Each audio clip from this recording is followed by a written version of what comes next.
Scorpio, hi! Welcome to Mystic Queen PH at titinan natin what's coming to you in the next 2 weeks from the time na mapanood nyo ang reading na to, dahil ito ay isang timeless reading sa anytime na mapanood nyo to. As long as makaka-resonate kayo, this reading is for you.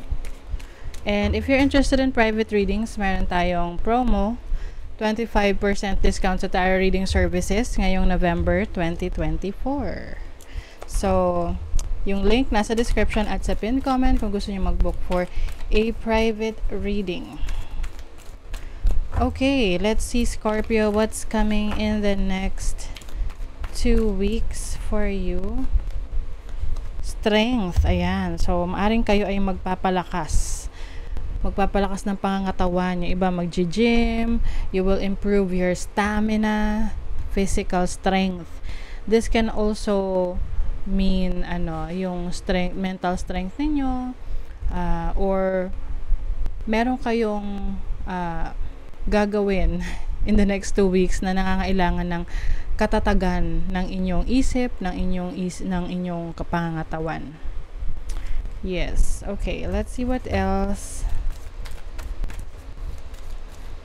for Scorpio. Best possible decision. So, yung iba sa inyo, if you are making a decision in the next 2 weeks, kung ano yung pinaka makakabuti sa inyo, yun yung mapipili ninyo, yun yung gagawin ninyo. You're also tapped into your instinct, your intuition. So, on point yung inyong intuition in the next 2 weeks. So, definitely it will help you. Makakatulong yan sa inyong decision making.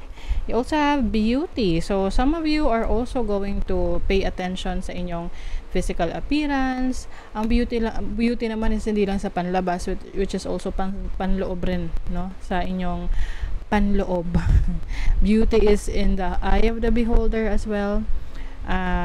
Maaring you will also gain a lot of attention in the next 2 weeks.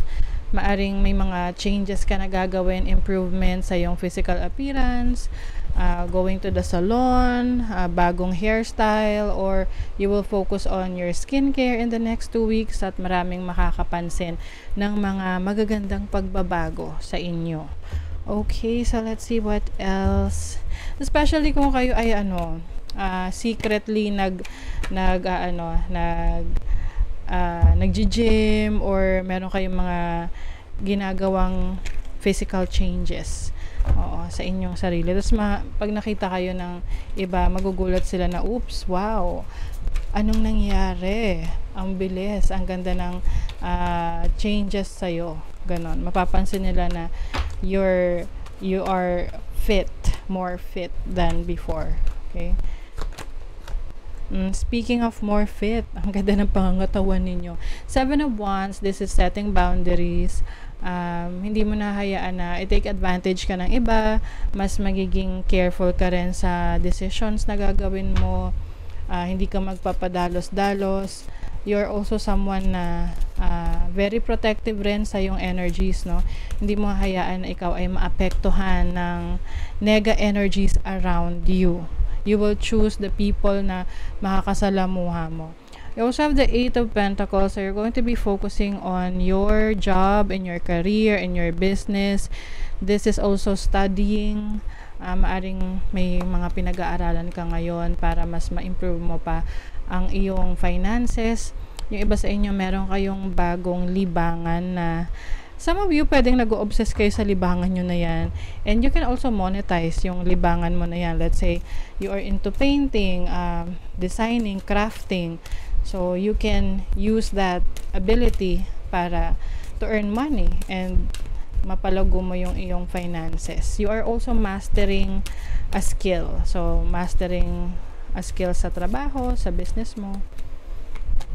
You have the 6 of Pentacles. So, maganda ang flow ng kaperahan sa'yo in the next 2 weeks. Lahat ng needs mo, mamimit mo yan. May provide para sa'yo. If you need some help is there, no? Merong support. Maganda yung support system mo. Wait lang. Uy, may lumipad.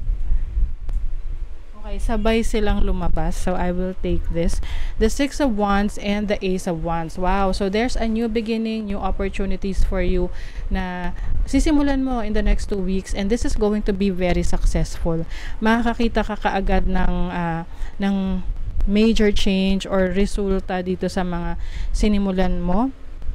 Para tong out of impulse no, pwedeng eureka moment na, this is a good opportunity, so susubukan mo siya, and in the next 2 weeks may kita mo agad na maganda yung impact nito sa'yo, maganda yung resulta nito sa'yo, whether this is in your career, in your project, in your business. Okay, so let's see what else next 2 weeks for Scorpio. Meron ditong hassle, problema na bibigyan mo ng solusyon. So I think yan yung decision making na gagawin mo, no? You are going to work it out. Some of you are connecting with a water sign, kapareho ninyo, or this is your energy. You will put a lot of emotions or passion or care sa mga gagawin ninyo in the next 2 weeks. You also have microphone. So yung iba sa inyo, your career or yung mga pinagkakaabalahan nyo ngayon, business, career, ay may kinalaman sa expression, self-expression. So maaring you are someone na content creator, you are showing or sharing your voice, your insights, yung ideas mo sa iba. Okay, and that makes you more successful dahil marami kang naiimpluwensyahan, and maaring you are reaching new audience, no? If you are a content creator, mas lumadami yung followers mo, subscribers, listeners, viewers, ganyan.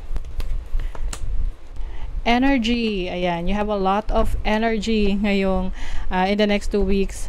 Sabi rito, stop trying to please everyone. Everyone is a whole lot of people. Protect your energy. So I think ito yung sinasabi ko sa inyo na sa first part parang ng reading, na you are going to protect your energies. You will set boundaries. Hindi mo hahayaan na ikaw ay ma-take advantage ng iba.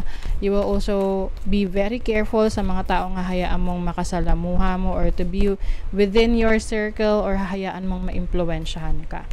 Love people, love them with all your heart. Just be sure to love yourself first. Yes. Kasi syempre, the more na minamahal mo yung sarili mo, the more na mas marami kang love na maishishare or maibibigay sa iba. So you're going to celebrate yourself, celebrate the people who care and who loves you.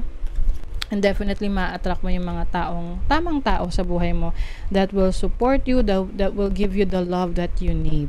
Ayan. So very exciting for you in the next 2 weeks. May mga new beginnings, new opportunities that will lead to success. Okay, so that is your reading, Scorpio. Thank you so much and good luck.